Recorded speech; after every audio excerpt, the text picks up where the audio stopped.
we got the number.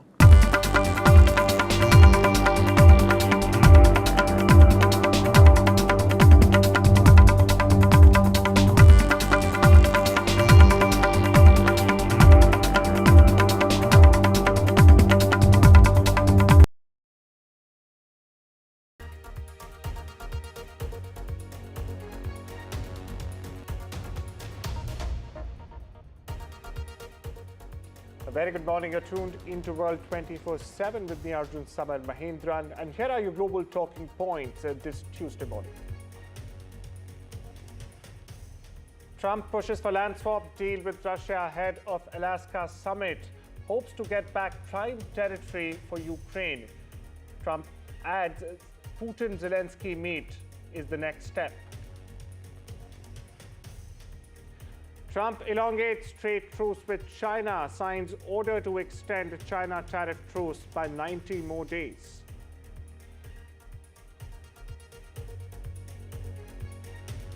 Trouble mounts for Lawrence Bishnoi gang as Canada's opposition conservatives push for terror tag for Lawrence Bishnoi gang.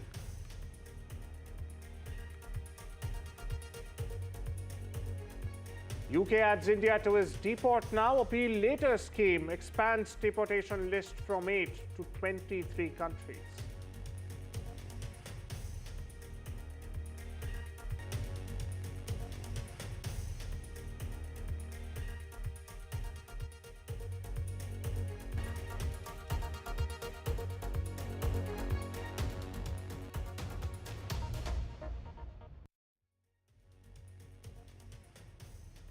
Well, US President Donald Trump has claimed that American tariffs imposed on India for buying Russian oil have dealt a quote-unquote big blow to Moscow's struggling economy, as he referred to New Delhi as one of Russia's largest or second largest oil buyers. Now, he was addressing a press conference at the White House when Trump said Russia's economy is not doing well. And he also added that it had been very well disturbed by the combined effect of American trade duties and global pressures on Moscow. My colleague Sakshi joins me for the latest on this. Sakshi, we heard Donald Trump there. Trump has said he was prepared to do much more, as a pressure tactic on Russia. What's the latest you're picking up? Absolutely. The latest comments from U.S. President Donald Trump highlighting the fact and reflecting the fact that, again, he is using tariffs as a weapon. Now, U.S. President Donald Trump has said that, the Russian economy is not doing well, how India's tariff is really a blow to China, and tariffs on their biggest oil supplier is in the limelight. Now, remember, oil prices have been steady. They're at $65 to $66 a barrel. In, of course, the light of the talks really that are to happen, and oil prices are at the moment trading steady. So in focus, of course, US-Russia talks, which again, Donald Trump has said and indicated that he will be looking at how things really pan out, not giving any indication of any optimism in sight. However, remember, top economists have been telling NDTV that, look, the US President Donald Trump at the moment with this trade war and tariff war and these pressure tactics across the globe is, in a sense, destroying himself and the U.S. economy. And while he says that this is beneficial to the U.S. economy, economists believe otherwise. Well, is there any immediate respite for Russia that's on the anvil? And do you see Trump offering them any olive branch at this Alaska meet scheduled to take place on this Friday, Sakshi? In U.S. President Donald Trump's own indications, really, what we see is he says he will wait and watch how things pan out. He will hear what they have to say. Now, when someone says that he will hear what the other side has to say, that itself is an indication for us to understand that Donald Trump really is looking at this as a wait-and-watch mode, is looking at this meeting really as, where he'll hear what the Russian side has to say, the counterparts have to say. And when he's saying that their economy is already not doing well, this, of course, economists and experts believe is, again, a fresh angle where he's adding his Trumpism. And therefore, he is saying that, look, he will call the shots and he will decide based on what the other side is reflecting in front of him. Right. Thank you so much for getting us the latest. That was my colleague Sakshi getting us the latest on Trump's tariff announcement on India and how it affects, in fact, Russia and U.S. negotiations with Moscow. Moving on, but staying with Washington, where Donald Trump says Ukrainian President Vladimir Zelensky could very well attend his upcoming summit with Russian leader Vladimir Putin in Alaska this Friday. But he has also expressed doubt that Zelensky's presence would make much difference in securing a peace deal. That's what Trump says. He also stressed that the meeting with Putin is aimed at understanding the possible parameters of a peace deal before he consults with Zelensky and European leaders. He added that if Putin presents what he views as a fair deal, he will bring it to the European Union, NATO, and President Zelensky. Now, still, Donald Trump emphasized that it's not solely up to him to finalize any agreement. Now, that's very important, warning that Friday's meeting may not lead to any major breakthrough. The president later added that a meeting between Putin and Zelensky would, in fact, be very, very necessary. We get you some reactions. There's good and there's bad, but it's very complex because you have lines that are very uneven, and there'll be some swapping, there'll be some changes in land, and the word that they will use is, they make changes. We're going to change the lines, the battle lines. Russia's occupied a big portion of Ukraine. They've occupied some very prime territory. We're going to try and get some of that territory back for Ukraine.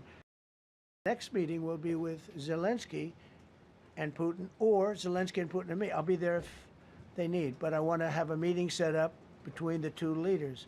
I was a little bothered by the fact that Zelensky was saying, well, I have to get constitutional approval. I mean, he's got approval to go into war. I stay with Washington, where in a last-minute move, or should I say another last-minute move, Donald Trump has signed an order extending the U.S.-China tariff truce by 90 days. Now, this comes just hours before it was set to expire. According to U.S. media, this extension pushes the deadline to early November now, delaying higher tariffs on Chinese goods for 3 more months. Now, Trump praised ongoing talks with China, calling relations with President Xi very good, while China urged continued cooperation on fair and equal terms. Now, this truce, first agreed on May, has been shaky, with tensions flaring in recent trade meetings across Europe, as we saw in July when both the teams met. But for now, U.S. tariffs on Chinese goods remain at 30%, while China keeps the rate at 10%. Meanwhile, the full text of Trump's new order has not been released as of now, but for now, the clock is ticking once again with a new 90-day timeline. Now, the U.S. has also designated the Balochistan Liberation Army and its armed wing, the Majid Brigade, as a foreign terrorist organization. They've cited deadly attacks, including a March train hijacking that killed 31 people. Now, but this time, the very timing of this decision is, however, raising questions. Now, this comes just weeks after the Trump administration announced a joint oil exploration deal with Pakistan.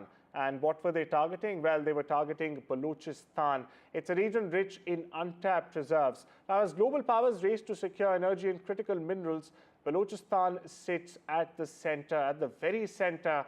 It's a volatile, resource-rich, and a deeply contested piece of land. And to shed more light on this, I'm joined by Glenn Carl. He's the former CIA Deputy National Intelligence Officer for Transnational Threats. Mind you, thank you so much for making the time and joining us this morning, Carl. My first question to you now, is the U.S. using terrorism designations to, in fact, legitimize energy-driven intervention in Balochistan? Because we've been seeing what's been happening with China and its CPEC project in Balochistan.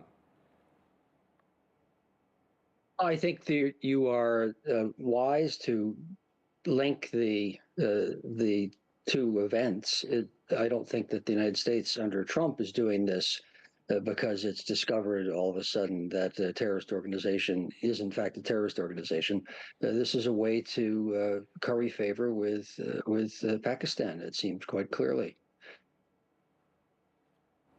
A follow-up question for you here, and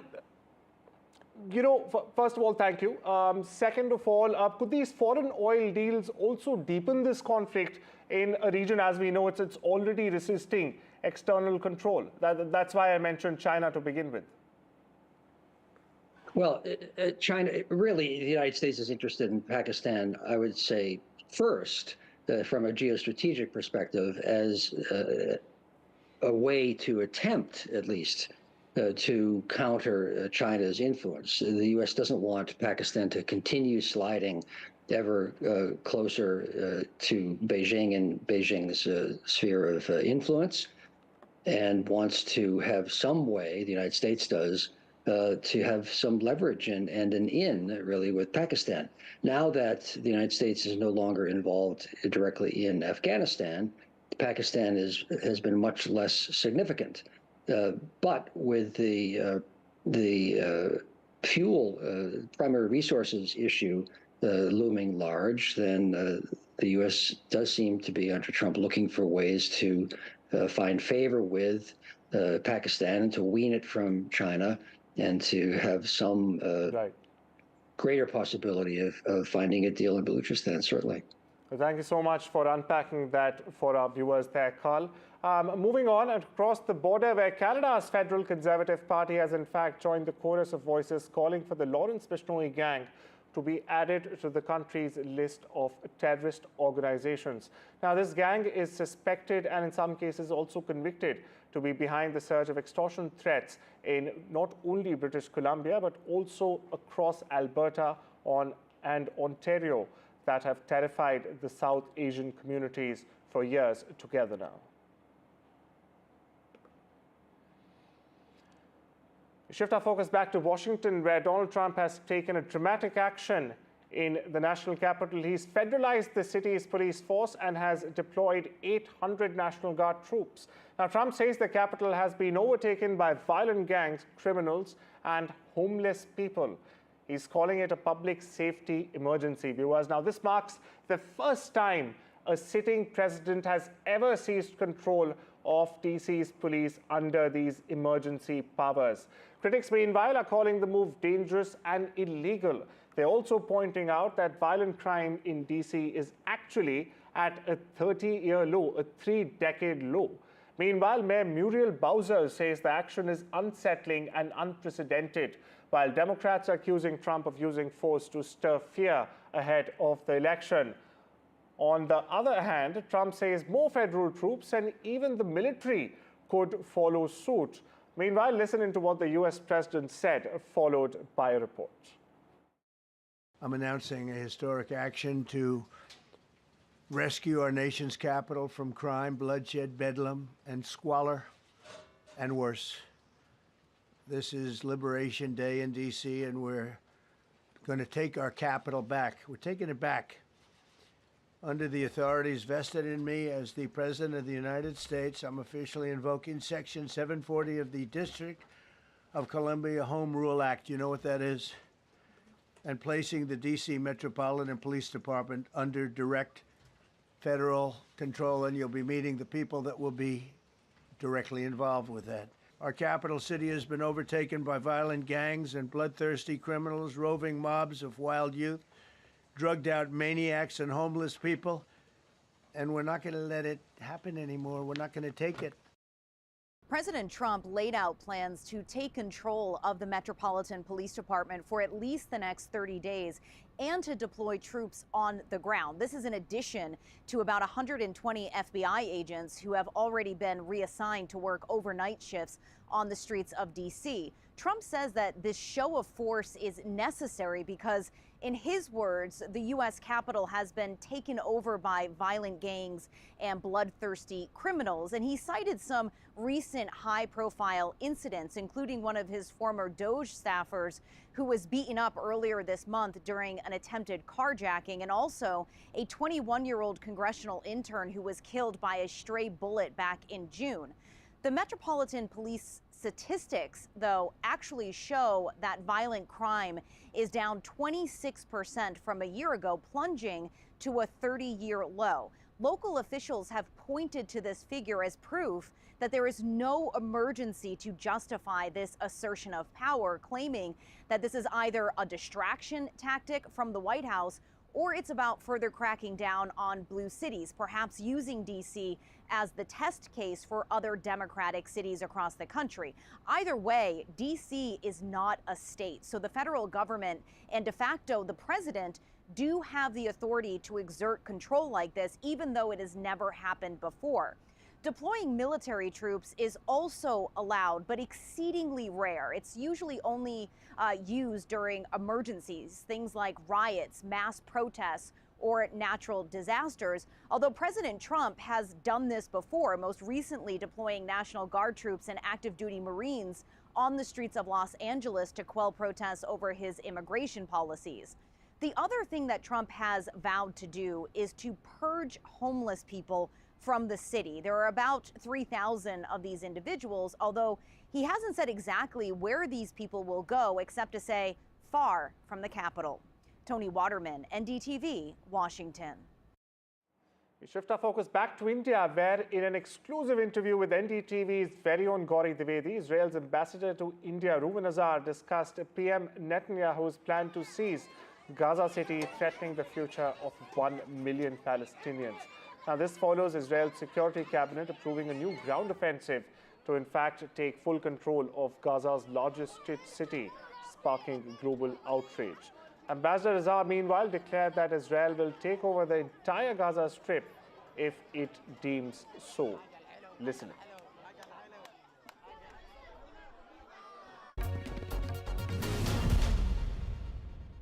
War is already going on since 7th of October 2023, after that attack, that heinous attack. But as things stand right now, many people in Israel themselves are saying that this may not solve the first and most important point, which is bringing back those hostages.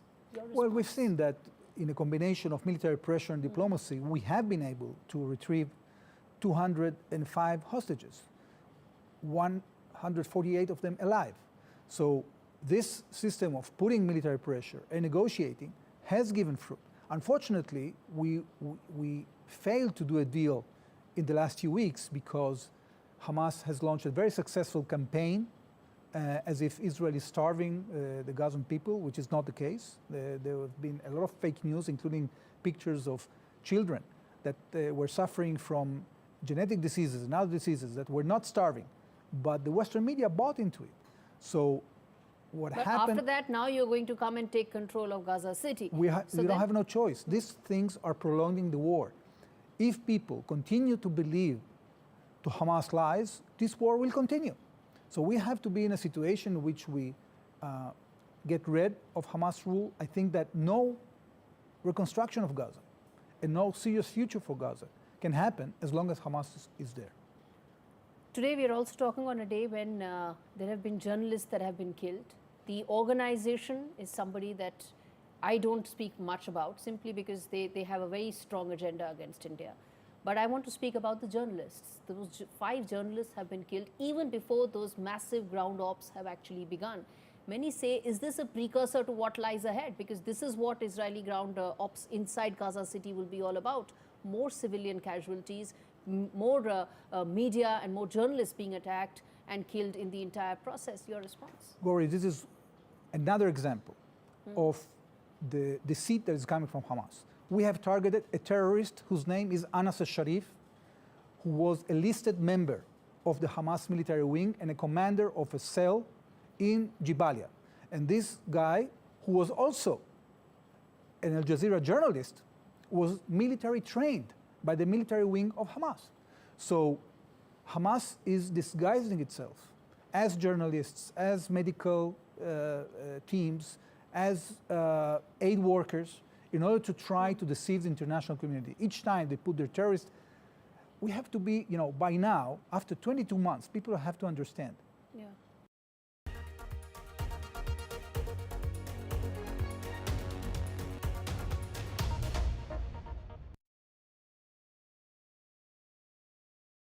Rajasthan is history, culture, and much more. And I have been reporting on all things royal for more than 25 years. The colors, the culture, and the complexities of the Northeast is different from the rest of the country. I have been bringing the Northeast closer to the capital for over 15 years. Madhya Pradesh is the heart of India, and I have been capturing its every beat for over 10 years, covering the corridors of power, what is said, what is left unsaid, and what it actually means for you and me. I have it all covered. Kashmir is often called paradise on earth, a region that has been in a state of flux. From conflict to India's crowning glory, I have been reporting and decoding Jammu and Kashmir for last 3 decades. When facts are fragmented, we put the pieces together. Where power collides with truth, we are there. Behind me is that massive security arrangements that are in place. Behind fractured boundaries, we clear the fog of war. Fault Lines with Gauri Dwivedi, only on NDTV World. In today's interconnected world, India's voice is more crucial than ever. When India speaks, the world listens. At NDTV World, we are that voice, bringing you intelligent and insightful news from India and beyond. From geopolitics and diplomacy to economic shifts, migrations, tech disruptions, and the stories of our diaspora. We cover the news that shapes our global future. NDTV World, your new home for global news, is here. And that's why it's being said that after Kaho Na Pyar Hai, this is the film that has got 2 superstar debutants who are becoming superstars. But what was this faith that you had on these two that that shows on screen? You don't plan to make a blockbuster. You plan to make a good film. And that's what I think they never let me, they didn't put that pressure on me to live up to. They never gave me a number that we have to hit or a so-called figure that I have to open to. There was all these trappings were just not there, which normally producers do end up putting that pressure. Then you make wrong things. Then you add a song for a shadi song, add a Punjabi song. All these trappings were not there in this film. They were like, just go there and make your film. Do this script. We love this script and make it honestly. And I think the minute that happened, a filmmaker I could just spread my wings and just go out, not worrying about a few. I think when you do that, you get a little more fearless, and then that's what got picked up by people. So I cast appropriate for the film. I didn't cast thinking. I cast what felt right. You were saying that you are going to say no to him. Yeah. But that's his fault. Huh? He was now you see, now that we can talk about the film, Krish Kapoor cannot be a timid, sweet boy. Yes, sir, how are you, sir? Last time we spoke. Yeah, and I was like, what is this guy? He was a sweet boy. And then by the end of the night, I could see the boisterous self, and I could see the Krish Kapoor who could stand on top and say, don't forget this name, it's Krish Kapoor. So I think I was looking for that a bit. I needed a spark of that.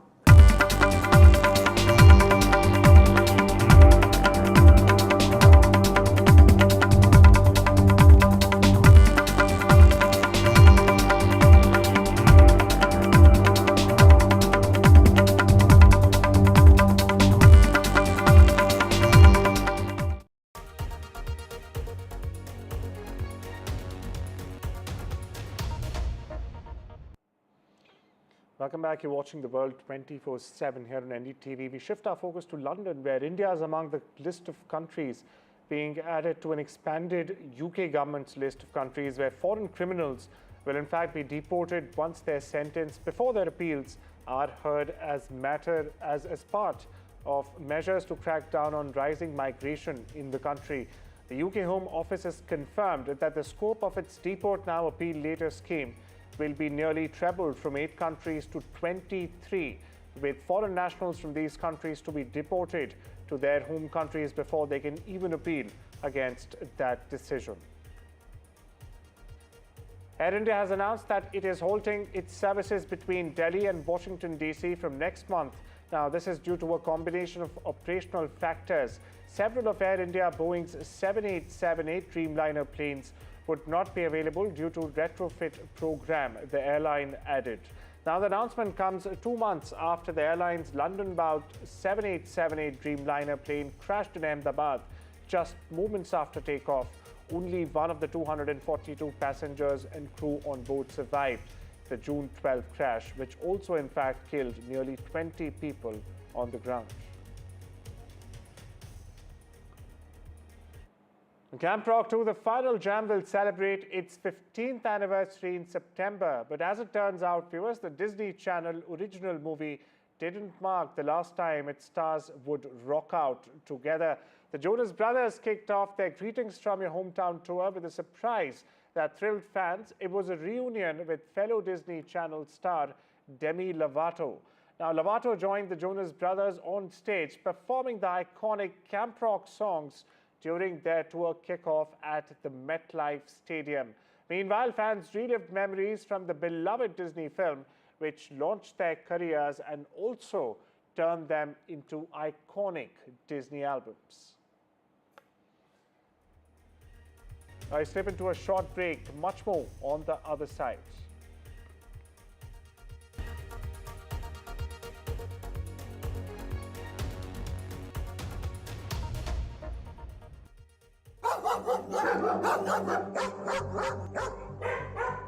एक dog ने उसका पैर पकड़ के उसको गिराया.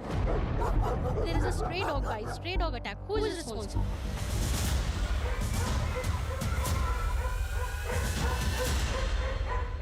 Relentless NDTV campaign. The fact is that every single day there are common citizens, those who are suffering at the hands of the stray dogs. What are the key concerns from a national policy point of view on this issue? NDTV flags India's dog dilemma. We are asking here on NDTV as part of our campaign. Policymakers back safety campaign. Why, I welcome this. We have no policy. Time for stray menace solution. A massive NDTV impact. तो NDTV को भी बधाई देना चाहता हूं, आपने जनता से जुड़ा हुआ मुद्दा उठाया है. NDTV campaign spurs Supreme Court action. All stray dogs in the region must be relocated to shelters. Supreme Court orders end to stray menace. हमारा एक ही ध्येय है, दिल्ली की जनता को राहत देना. NDTV's solution-oriented campaign.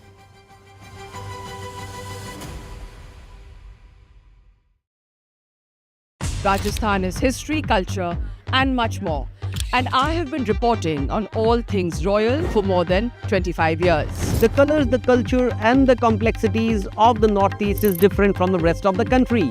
I have been bringing the Northeast closer to the capital for over 15 years. Madhya Pradesh is the heart of India, and I have been capturing its every beat for over 10 years, covering the corridors of power, what is said, what is left unsaid, and what it actually means for you and me. I have it all covered. Kashmir is often called paradise on earth, a region that has been in a state of flux from conflict to India's crowning glory. I have been reporting and decoding Jammu and Kashmir for last 3 decades.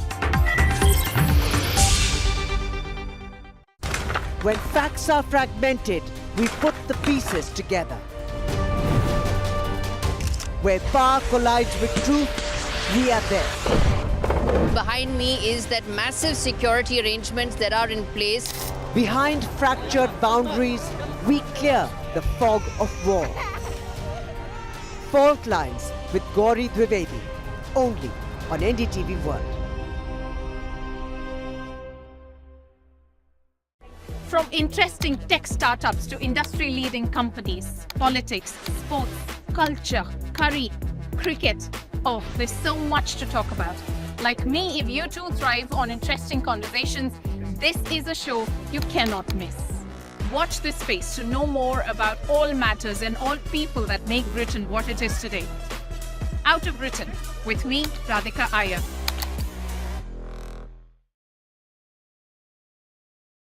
In today's interconnected world, India's voice is more crucial than ever. When India speaks, the world listens. At NDTV World, we are that voice, bringing you intelligent and insightful news from India and beyond.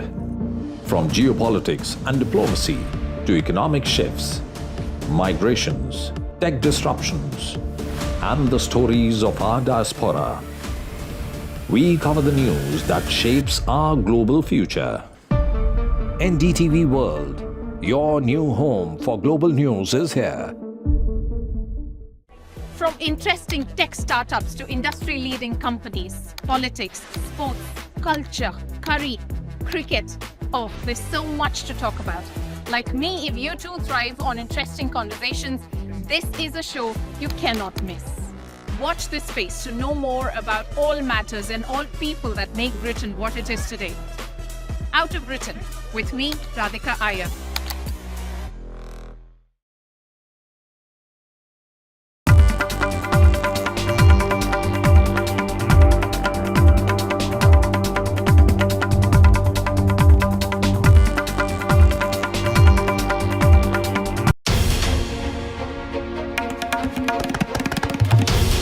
This is NDTV, and you're watching NDTV 24/7.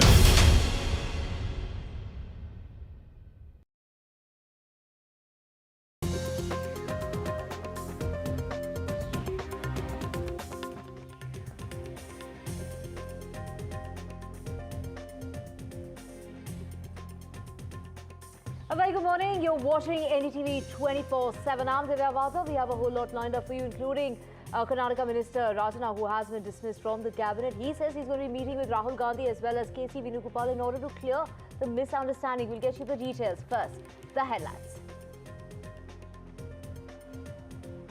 It is the Karnataka Minister, Rajana, who's gone on to say that he'll be meeting with Rahul Gandhi as well as KC Venugopal to clear the misunderstanding. Says he's a victim of a big conspiracy, and that that is what really led to his dismissal.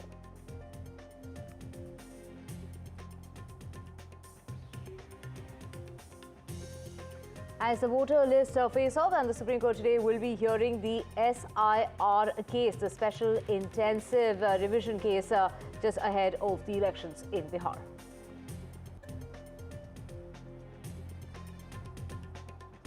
And it's the Bengal government versus the poll body over electoral rolls. The Election Commission wants suspension of 4 officials, while Bengal is refusing to do that.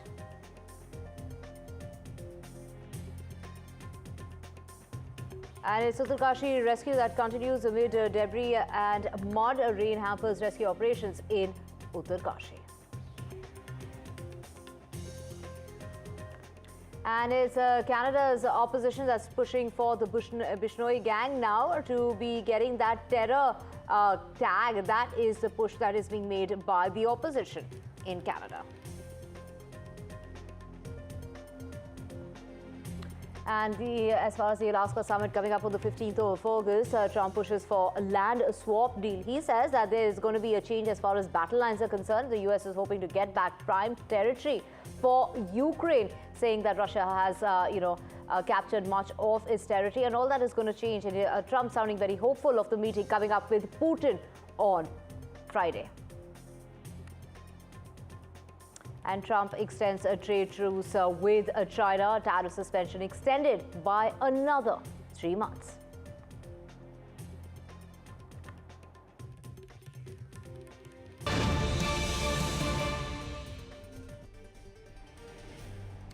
And let's get you the latest when it comes to Congress versus Congress in the state of Karnataka and the rift that has burst open. We're talking about Minister Rajana, very close aide of Siddaramaiah, who has been dismissed from the cabinet. He's going to say this has been a big misunderstanding. He's going to be meeting with Rahul Gandhi as well as KC Venugopal in order to clear and clarify this misunderstanding. He's also gone on to say he's a victim of a big conspiracy. And do remember, this is because of the remarks that he made over Rahul Gandhi, and that is on the voter allegation, and that is what's gotten him into trouble. Let's listen in to the minister.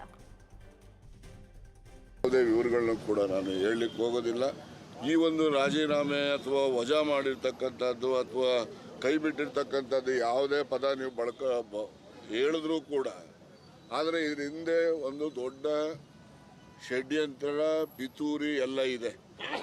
ಈ ಪಿತೂರಿ ಷಡ್ಯಂತ್ರ ಯಾರು ಮಾಡಿದ್ದಾರೆ, ಏನು ಮಾಡಿದ್ದಾರೆ, ಏನೇನು ನಡೆದಿದೆ, ಎಲ್ಲೆಲ್ಲಿ ಯಾವ ಯಾವ ಮುಖಂಡಗಳ ಜೊತೆ ಏನೇನು ನಡೆದಿದ್ದಾವೆ ಅವೆಲ್ಲವನ್ನು ಕೂಡ ಕಾಲ ಬಂದಾಗ ನಾನು ತಿಳಿಸ್ತೇನೆ. ಕಾಲ ಬಂದಾಗ ತಿಳಿಸ್ತೇನೆ ಅಂತ ಹೇಳಿದ್ದೀನಿ. ಈಗ ನಾನು ರಾಹುಲ್ ಗಾಂಧಿ ಅವರಿಗೆ, ನಮ್ಮ ಅಧ್ಯಕ್ಷರಿಗೆ ಮತ್ತು ವೇಣುಗೋಪಾಲ್ ಅವರಿಗೆ ನಾನು ಏನೆಲ್ಲ ಅವರಲ್ಲಿ ಒಂದು ತಪ್ಪು ಗ್ರಹಿಕೆ ಆಗಿದೆ ಅಂತಕ್ಕಂಥದ್ದು ನನಗೆ ಮಾಹಿತಿ ಇದೆ. ಆ ತಪ್ಪು ಗ್ರಹಿಕೆಯನ್ನು ನಿವಾರಣೆ ಮಾಡಲಿಕ್ಕೆ ನಾನು ಅವನ್ನೆಲ್ಲರೂ ಕೂಡ ಭೇಟಿ ಮಾಡಲಿಕ್ಕೆ ದೆಹಲಿಗೆ ಹೋಗ್ತೇನೆ. ಇನ್ನು ನಮ್ಮ ಎಲ್ಲ ಹಿರಿಯ ಸಚಿವರುಗಳು, ಶಾಸಕರು ಕೂಡ ಹೋಗ್ತೀವಿ. I don't know about it. My party will be looking at everything. My party will be looking at it. On what contest decision has been taken, you all know about it. I don't want to comment on that. We all have to bow to the decision of the party high command. Rajanna का जो resignation है, he is a senior minister in the Siddaramaiah cabinet. He has said that the एलिज्ड voter theft or